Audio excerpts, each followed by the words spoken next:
გამარჯობა, დღევანდელ გაკვეთილში ჩვენ გავასხვავებთ თუ რა არის awake, start, fixed update და ასე შემდეგ. Start-ში რასაც ჩავწერთ, იმ შემთხვევაში გაეშვება იგზავნებები თუ სკრიპტი იქნება აქტიური. ანუ ახლა მაგალითად აქ რო ჩავწერო print, აი ეს დაიბეჭდება იმ შემთხვევაში თუ ეს სკრიპტი მიმაგრებული მაქვს რამეზე, მაგალითად ეს კამერაზე მივამაგროთ და start-ი გაეშვება მხოლოდ იმ შემთხვევაში თუ არის ეს გააქტივირებული სკრიპტი. და starting და ასევე awake-იც განხორციელდება მხოლოდ ერთხელ. ანუ ახლა რამდენჯერაც არ უნდა გააკეთოთ ასე, მხოლოდ ერთხელ დაიწყო და მორჩა. ერთხელ გააკეთა თავის საქმე. რაც შეეხება awake-ს, მოდი გადავიტან ახაც. awake-იც განხორციელდება მხოლოდ ერთხელ.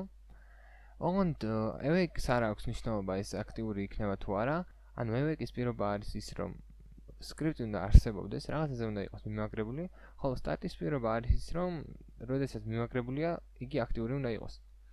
ახლა ვნახოთ, რადგანაც ახლა ორივე დავწერეთ და აგერ მიმაგრებულია და თან მონიშნულია, შესაბამისად, როდესაც გავუშვებთ, ჯერ awake დაიწერება, შემდეგ start-ი. awake ძალიან კარგი რაღაცა არის, რომ თუ გინდათ რაღაც ცვლადების მნიშვნელობები წინასწარ გაამზადოთ. მაგრამ თქვათ ამ სკრიპტს ჯერ არ იყენებთ, უბრალოდ გინდათ, რომ ცვლადებს გქონდათ რაღაც მნიშვნელობა. რო შექმნათ აგერ ინც სიცოცხლე და აგერ სიცოცხლეს მიანიჭოთ 5. ხო, start-ში კიდე შეგიძლიათ გამოიყენოთ ეს სიცოცხლე. ანუ ახლა ამას თუ გავთიშავ ასე და გავუშვებ, დაიბეჭდება I am awake, აგერ ეს სიცოცხლეს მიანიჭა 5 და როდესაც სკრიპტს ჩავთავ, მაშინ I am start და 5. awake-იც და start-იც მხოლოდ ერთხელ გაეშვება, awake-ი განხორციელდება ყველაზე პირველი. მოდი ახლა on enable და on disable განვიხილოთ. ანუ ეს ფუნქციები იმ შემთხვევაში გაეშვება, რომ აი on enable, როდესაც სკრიპტს ჩართავთ, მაგ შემთხვევაში, ეს start-ამდე გაეშვება on enable, ხოლო on disable კიდე როდესაც სკრიპტს გადიშევთ. მოდი ახლა შევამოწმოთ, რომელი გაეშვება პირველი. გავუშვათ. თავიდან awake იქნება რა თქმა უნდა, იმიტომ რომ არ აინტერესებს საერთოდ ჩართულია თუ არა ეს სკრიპტი. აგერ როდესაც ჩართავთ, I am on enable, შემდეგ start-ი, გადიშევთ იქნება disable და თუ აანთებთ, ისევ იქნება on enable, გადიშევთ disable და ასე შემდეგ რა. ანუ ამათ გამოყენება მრავალჯერ შეგიძლიათ. თავარი რაც უნდა გაითვალისწინოთ აქ არის, რომ აი როგორაც მიწერია ეს awake start-ი, აუცილებლად უნდა დაიწერეს ეგრე. აი მაგალითად, აქ რო დამეწერა პატარა awake-ი, ეს არ იქნებოდა, არ გააკეთებდა თავის საქმეს, აი ახლა რო ნახოთ. აი, იმიტომ რომ აი ეს awake-ი არის შექმნილი monobehavior-ში. ანუ monobehavior არის ისეთივე კლასი, როგორც ჩვენია. და მარტივად რომ ვთქვათ, აი ეს ჩვენ ახლა რა კლასიც გვაქვს, ანუ default functions რო დავარქვ, აი ამ კლასში, ანუ აი აქ სადაც მუშაობ და სადაც წვეთ ყველაფერს. აი ამ monobehavior კლასიდან ვიღებთ ინფორმაციას, აი ამ ორ წერტილს. აი ეს ყველაფერი არის ძალიან საინტერესო და მომავალ გაკვეთილში ხშირად ვისაუბრებთ ამაზე და დაწვრილებით. მაგრამ ახლა მინდა გითხრათ, რომ აი თქვათ მოვაშალე აი ეს ნაწილი monobehavior. აი დაინახავთ რომ აგერ ესენიც გაყვეთდა. არც პრინცი იცნობს, არც awake-ს, საერთოდ არაფერი არ იცის. ნუ პრინცაც იმიტომ არ იცნობს, რომ აი monobehavior-ში იყო განმარტებული. ანუ monobehavior-ში ჩათვალეთ, აი ჩვენ როგორაც ვიწერეთ ეგრე არის შექმნილი ეს on disable რაღაცები და აქ უბრალოდ ჩვენ ვიყენებთ რა. მომავალ გაკვეთილებზე ამაზე ხშირად იქნება საუბარი და გავიგებთ თუ რა არის ეს კლასი. ახლა განვიხილოთ რა არის update-ი. update-ზე ჩვენ ვიცით, რასაც ჩავუწევთ აი აგერ ყველაფერს გაუშვებს იმდენჯერ, რამდენი კადრიც გვაქვს. ანუ კადრში 60 წამი თუ მაქვს. მაგ შემთხვევაში update-ში ჩაწერილი ყველაფერი გაეშვება წამში 3-ჯერ.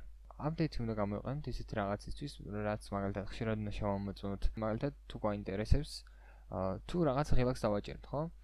აი აგერ დავწერე ასეთი პირობა, რომ თუ დავაჭირე აი space, მაგ შემთხვევაში დამივაჭრა შონგა. და აი ეს, რა თქმა უნდა, ხო არ იცის არავინ როდის დავაჭერ. ამიტომ გვაქვს ასეთი ფუნქცია update-ი, რომელიც გვიმოწმებს ყოველ წამში რამდენი კადრიც გვაქვს იმდენჯერ აი ეს პირობას რა. და ძალიან გამოსადეგარი რაღაცაა. ახლა რო შევიდე და არ დაგავიწყდეთ რომ აგერ ეს ჩართოთ, იმ შემთხვევაში იმოქმედებს update-ი, თუ ეს ჩართულია. აგერ რო გავუშვათ ახლა, ეს შემიმოწმებს წამში რამდენი კადრიც მაქვს იმდენჯერ, სულ ამოწმებს ახლა რამდენი კადრიც არის და დავაწევი თუ არა, იმ წამსვე მიხვდება რომ დავაწევი და შონკას დააწერს აგერ. აი როგორც ხედავთ აგერ შონკა დააწერა და რა თქმა უნდა ახტა, იმიტომ რომ ამ პროექტს ვიყენებ და ამ პროექტში მაქვს ასეთი რაღაც დაწერილი სხვა სკრიპტში, ოღონდ რომ თუ დავაწევი space მაგ შემთხვევაში ახტეს რა და ახლა შემიძლია იქ შევიდე თავისუფლად აგერ მაგალითად players-ზე არის მიმაგრებული სკრიპტი movement ქვია და აი ამას თუ გავთი შევასე აი ეს აღარ ახტება მაგრამ აგერ შევკა გამიგზელდება თავისუფლად update-ში ჩვენ გვაქვს კადრები და ამ კადრიდან კადრამდე ანუ ერთი კადრის დახატვიდან მეორე კადრის დახატვამდე რა დროც გავიდა მაგის გაგება შეგვიძლია თუ დავწერთ ასე რაღაცას time.delta time და ეს არის float-ი ამიტომ float slide-ში შევინახოთ თუ არ იცით კარგად რა შევა delta time-ი გირჩევთ ნახოთ ჩემი გაკვეთილი დაბა იქნება აღწერაში მოდით შევამოწმოთ დაბა ერთი რამდენი კადრი გვაქვს საინტერესოა აი აგერ თუ დააკვირდებთ აგერ არის stats აწერია stats თუ დააწვევით აი აგერ გამოჩნდება რამდენი FPS-ი გაქვთ აი როდესაც გავუშვებთ 86-87 რაღაც ცვალებადეს ხო აი ამ ნიშნულობას აკვირდება update-ი და რამდენიც გვაქვს აქ იმდენჯერ გავუშვებს აი აქ რაც გვიწერია იქ და შესაბამისად რაც უფრო მეტი კადრი გვაქვს შესაბამისად კაცსა და კაცის შორის დრო უფრო მცირდება ხო და სხვა იქნება ეს delta time-ი ყოველთვის update-ში მოდი დავგვეჭდეთ ახლა და დავინახოთ აი ხედავთ რომ სულ იცვლება აი 0.რაღაც რაღაც იმიტომ რომ ჩვენი FPS-ის მერყევს ხან 73 ახან 67 და ასე შემდეგ რა ახლა ჩვენ ვიცით რა შევიყენებთ ამ time.delta times და აგერ თუ განვალთ movement script-ში თუ არ გაქვთ ეს გაკვეთილი whatever-ის გირჩევთ ნახოთ და შემდეგ უკეთესად გაიგებთ ესეც აღწერაში იქნება დავლა ანუ ახლა ჩვენ გადავაადგილებთ ჩვენს მოთამაშეს რაღაც ანუ ეს არის input-ი საიტაც დავაწევით ხილაკს ხოლო შემდეგ speeds რომელიც ცვლადი არის რაღაც მნიშვნელობა აქვს ამ შემთხვევაში ვამრავლებთ რაღაც time.delta times და ეს time.delta time დავინახეთ რომ აგერ მერყევს ძალიან ხშირად და გამრავლების დროს აი მაგალითად დავაწევი მარჯვენა ხილაკს ხო ამ შემთხვევაში ეს იქნება 1 ხო 1 ხო გახდება ერთხელ შემდეგ 1 გამრავლდება speed-ზე აი speed-ი გვაქვს 400 1 გამრავლდება 400-ზე და 400 გამრავლდება time.delta times-ზე და რადგანაც ხედავთ აგერ რომ time.delta time-ი სულ სხვადასხვა მნიშვნელობას იღებს ამიტომ ჩვენი სიჩქარე არ იქნება სულ ერთნაირი იმისათვის რომ ჩვენი სიჩქარე იყოს ერთნაირი ამისათვის ეს time.delta time-ი უნდა იყოს ერთ და იგივე რიცხვი შესაბამისად სიჩქარეც გვექნება თანაბარი ამისათვის შემოიტანეს fixed update ანუ fixed update-ის საშუალებით ჩვენ შეგვიძლია ჩავკეტოთ თუ ეს delta time-ი რას უდრიდეს და სულ ეგრევე იქნება ანუ ახლა თუ წამოვიღებ ამას აი აგერ და დავბეჭდავ დავინახავთ რომ fixed update-ში აი სულ არის 0.02 და ეს გამომადგება მე ჩემი მოთამაშის გადაადგილებისას რომ სიჩქარე იყოს ერთ და იქ და fixed update-ის დანიშნულებაც არის ეგ ანუ ფიზიკური მოქმედებები